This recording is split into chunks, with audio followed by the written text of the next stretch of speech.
Okay, hi guys. Today we're going to cover topic 2C for multiplying polynomials. So that's what we're going to cover today.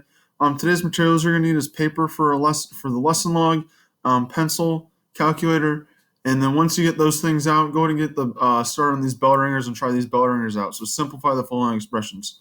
So go ahead and please pause the video and get started on these.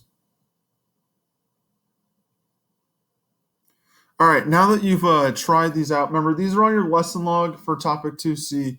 So please make sure you have that here, okay?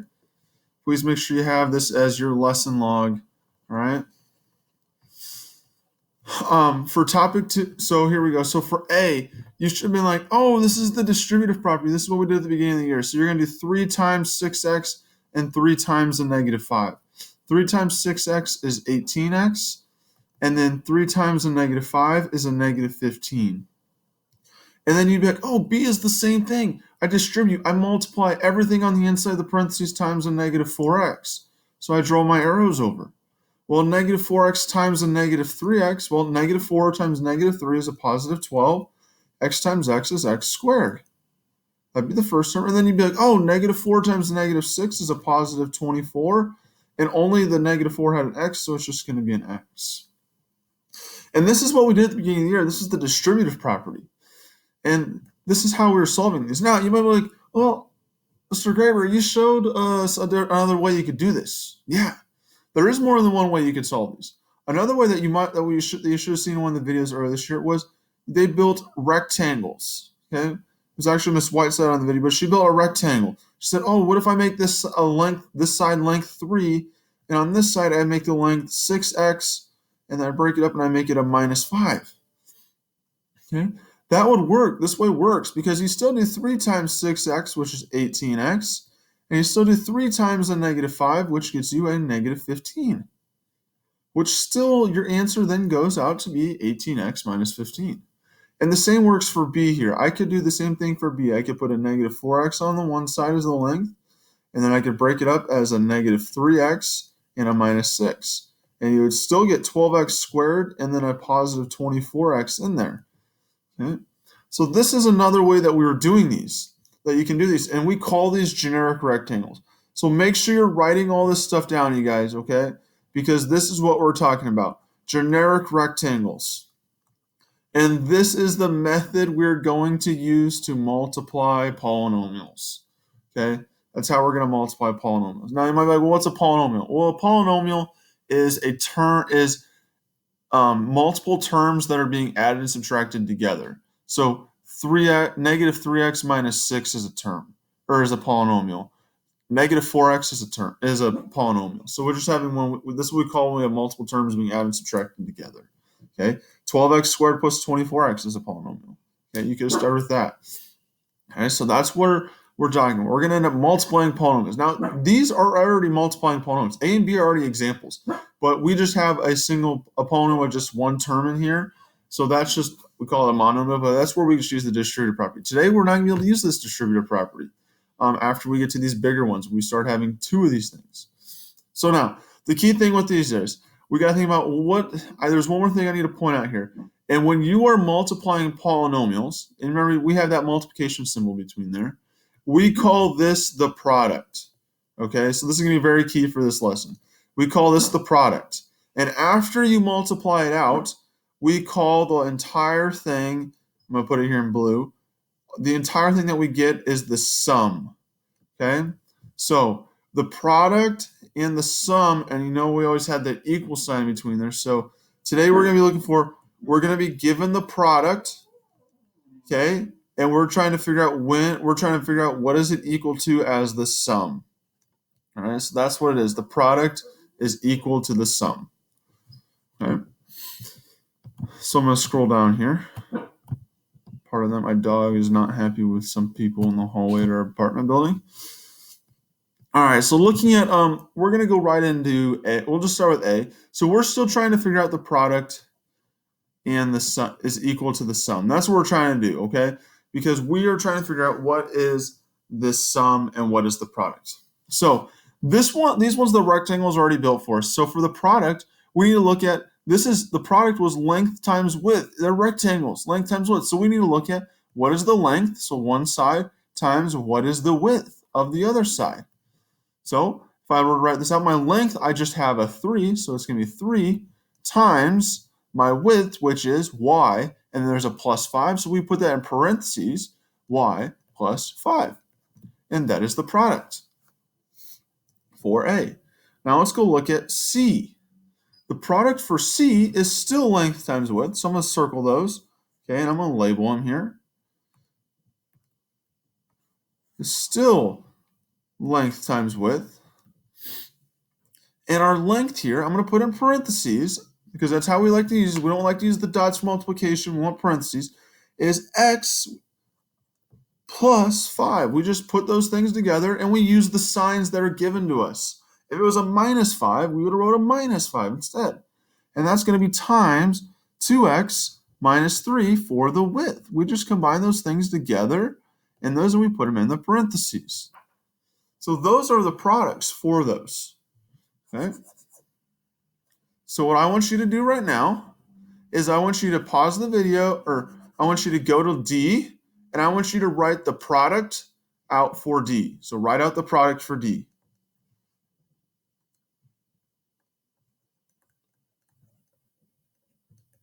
Okay, so you should have now found the product. So I'm going to write it out for D. So we need length times width still. So I'm going to use 4y minus 7 as my length. So that's going to go in parentheses. 4y minus 7 times the width, which is the other piece, which is 6y minus 1. Okay, so that would be the product for that one. So now that we found all the products for these, I'm not even going to do B here. Let's go find the sum.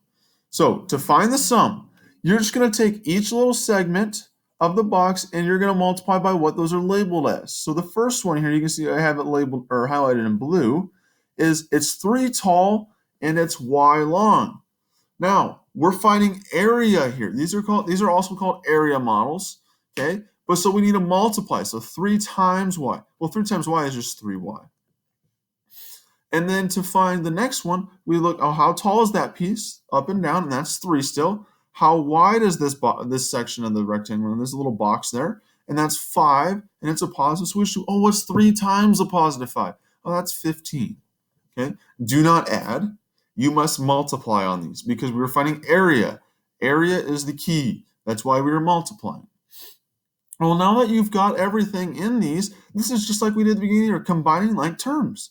Well, you go through here. I like to circle these as I do them. Okay. So I see I got a y here for 3y. Do I have any other y's in the boxes? I see no. So I'm just going to write 3y. Okay.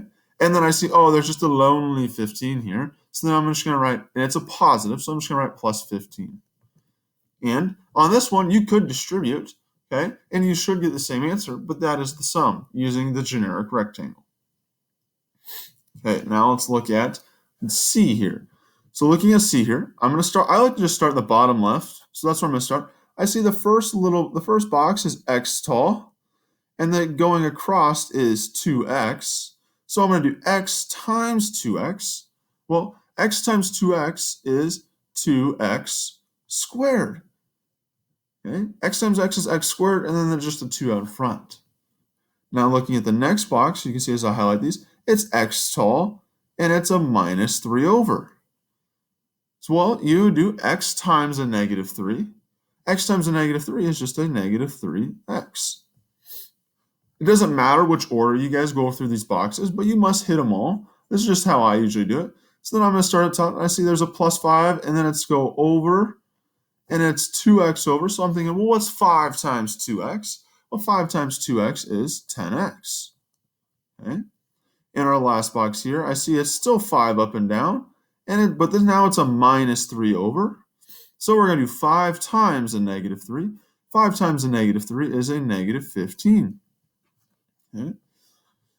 So now we got to combine like terms. So as I do this, I like to circle my terms. First, I'm looking at the x squareds. Do I have any other x squares besides this one box? And you should be like, no, Mr. Graber, that's the only one. So I'm going to write equals 2x squared. Okay. Then I look at the next one. I see there's a 10x, but I also see there's a negative 3x. Those both have the same variables. So I like to circle these because I know they're going to go together. So I circle them so they go together. Now I'm just asking, so what's 10x and then a negative 3x combined together be? So 10x minus 3x, and that is 7x. So I'm going to write plus 7x. And then you'll see there's just the minus 15 left that we haven't used. So that's going to go at the very end. So minus 15. So our answer should be, as the sum is 2x squared plus 7x minus 15. All right. Now I want you to pause the video, and I want you to try and do D, and I want you to try and find the sum. All right. So we're resuming this here. We're going to go in through this. So we're going to do 4y times 6y for the bottom left. That is 24y squared. Then I'm going to go up negative 7 times 6y is a negative 42y. Okay. Then I'm going to go to the far right box, the bottom right. 4y times a negative 1. You should have got a negative 4y. And then at the very top, negative 7 times a negative 1 is a positive 7. So we're going to have a positive 7. Now combining these together here, I'll do them in violet here. I see I just have 24y squared. That's all I can go there for that. So I'm going to 24y squared. But then I see a negative 42y and a negative 4y combined together. Well, that combines together and gets us a negative 46y. And then I see there's just a lonely 7 at the end. And that's a positive 7, so I'm going to write plus 7. Okay. I need to check to make sure my video is still going here.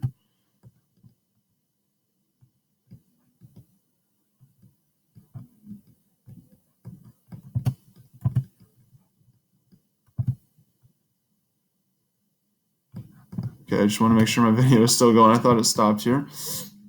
Okay, and that would be the answer then. 24y squared minus 46y plus 7. All right. So we're almost done here. Okay, example number 3. This one, though, we need to make the generic rectangle. It's not given to us. Okay, so it's not given to us. So with this, remember, we're given the product here. Okay, this is the product. So I would write this down because it's multiplying two polynomials here. So we need to find the sum. So when you're running into this case, you know you need to find the sum, which means we need to make a generic rectangle.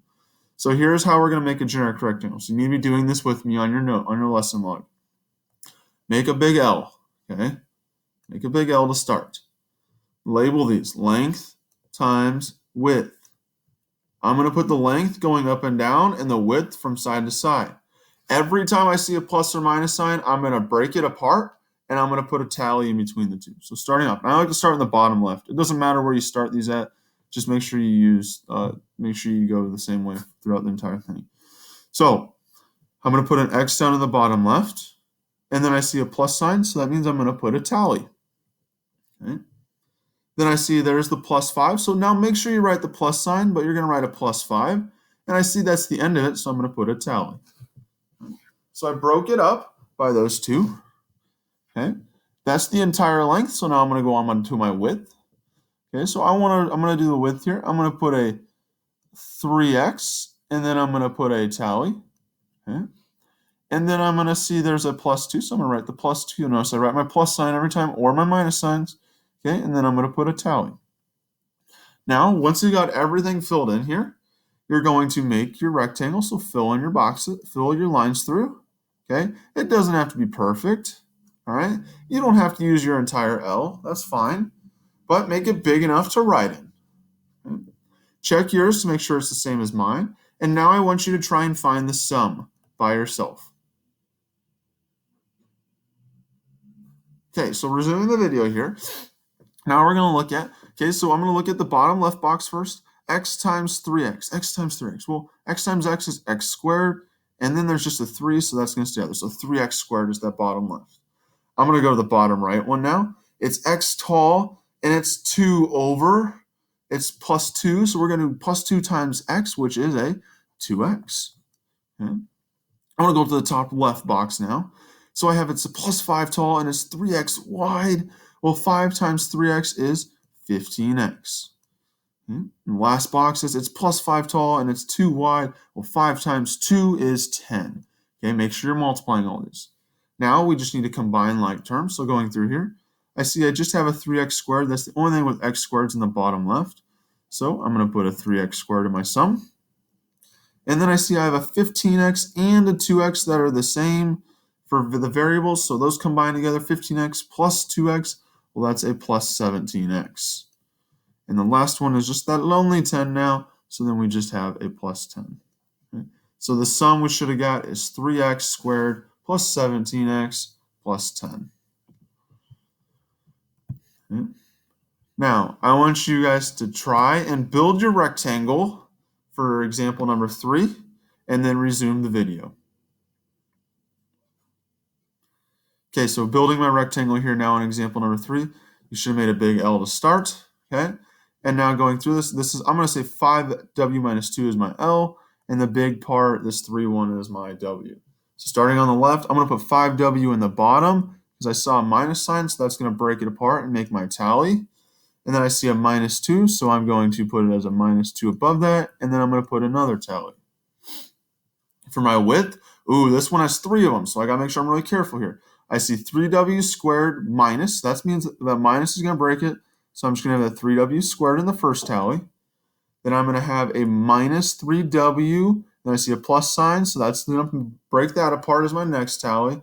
And I see there's a plus 4 at the end, so I'm just going to have a plus 4. Okay, now you build your rectangle.